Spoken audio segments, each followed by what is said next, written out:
सभी साथी, उपस्थित सभी अधिकारीगण, साथियों, अनलॉक 1 उसके बाद ये हमारी पहली मुलाकात है। देश के 21 राज्य और केंद्र शासित प्रदेशों में अनलॉक 1 के अनुभवों पर कल मेरी विस्तार से चर्चा हुई है। ये वास्तविकता है कि कोरोना का फैलावा कुछ बड़े राज्यों में, बड़े शहरों में अधिक है और अभी जो प्रेजेंटेशन हुआ उसमें भी उस बात का उल्लेख हुआ है। कुछ शहरों में अधिक भीड़, छोटे छोटे घर, गलियों मोहल्लों में फिजिकल डिस्टेंसिंग की कमी, हर रोज हजारों लोगों की आवाजाही, इन बातों ने कोरोना के खिलाफ की लड़ाई को और चुनौतीपूर्ण बना दिया है।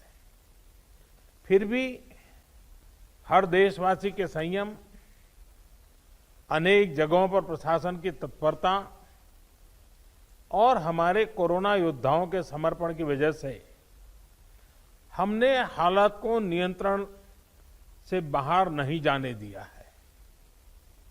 समय पर ट्रेसिंग, ट्रीटमेंट और रिपोर्टिंग, उसके कारण हमारे यहां संक्रमण से रिकवर होने वालों की संख्या लगातार बढ़ रही है। ये राहत की बात है कि आईसीयू और वेंटिलेटर केयर की जरूरत भी बहुत कम मरीजों को पड़ रही है।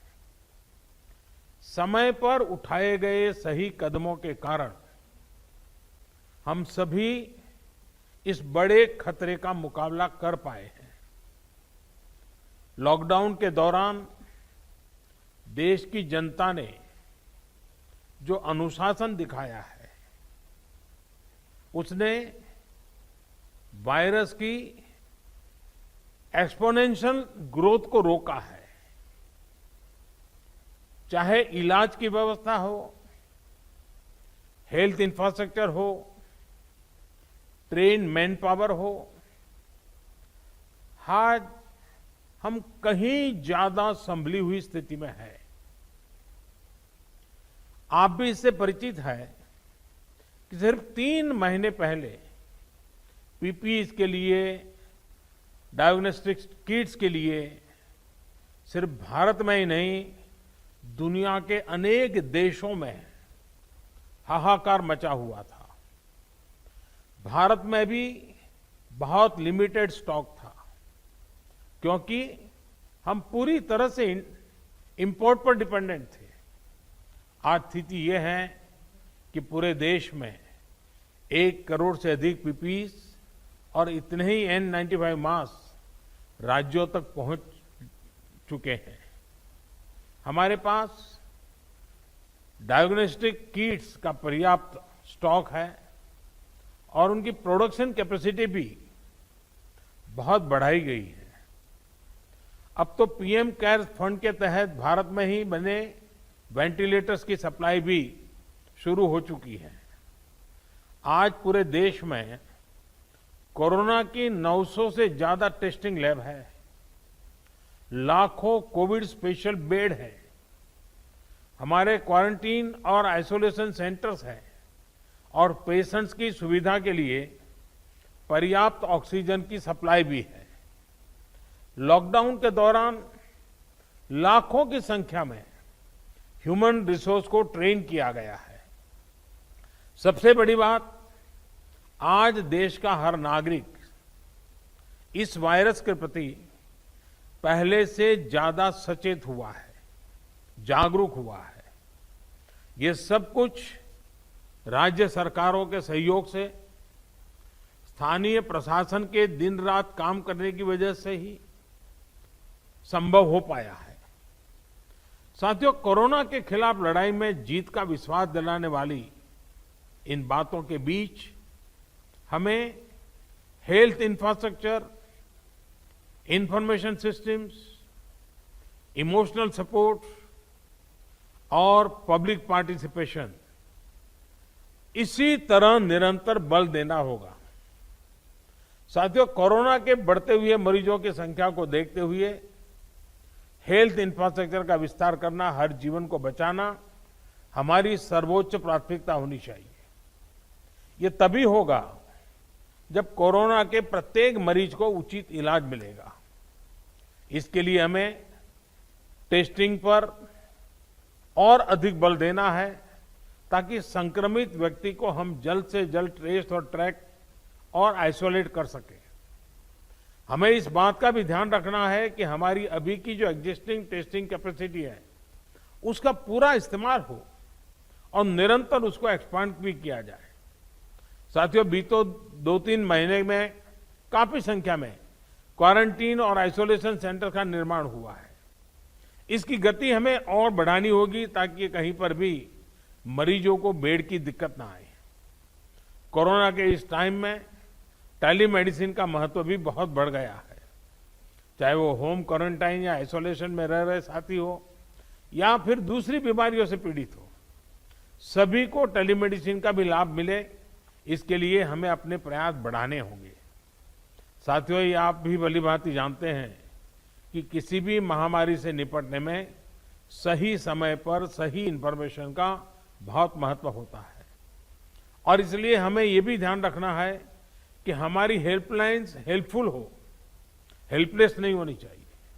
जैसे हमारी मेडिकल और पैरामेडिकल स्टाफ हॉस्पिटल में कोरोना से जंग लड़ रहे हैं, वैसे ही हमें सीनियर डॉक्टर्स की बड़ी टीमें तैयार करनी होगी जो टेलीमेडिसिन के माध्यम से बीमारों को गाइड कर सके, उन्हें सही इंफॉर्मेशन दे सके। इसके अलावा हमें यंग वॉलंटियर्स की फौज भी जुटानी होगी जो पब्लिक के लिए प्रभावी रूप से हेल्पलाइन चला सके।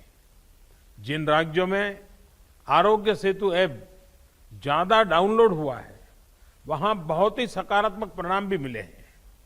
हमें लगातार कोशिश करनी है कि आरोग्य सेतु ऐप की रीच बढ़े, ज्यादा से ज्यादा लोग उसे डाउनलोड करें और समय समय पर अपग्रेड करें।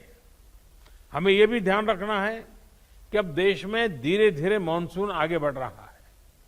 इस सीजन में जो स्वास्थ्य से जुड़ी समस्या रहती है उनसे निपटना भी बहुत जरूरी है, वरना वो बहुत बड़ी चुनौती बन सकती है। साथियों, कोरोना के खिलाफ इस लड़ाई का एक इमोशनल पहलू भी है।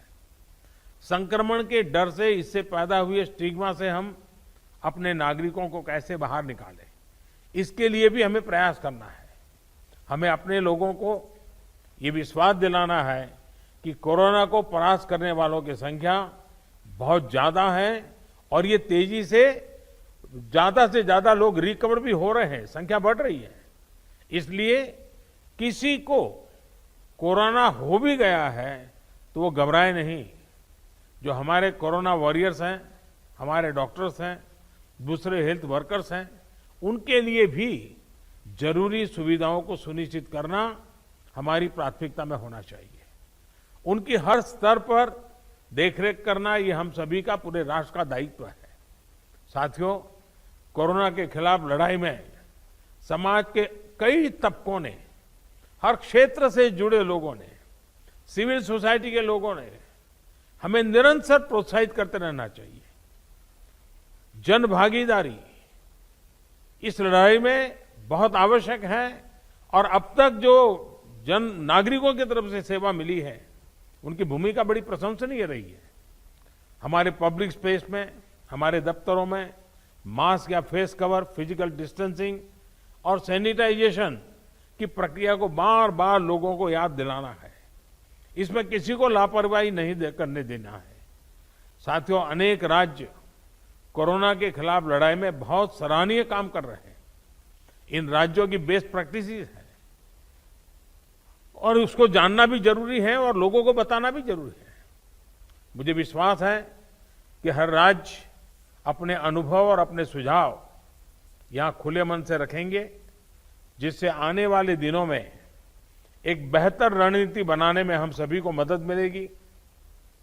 अब मैं गृह मंत्री जी से आग्रह करूंगा कि इस चर्चा को वो आगे बढ़ाएं।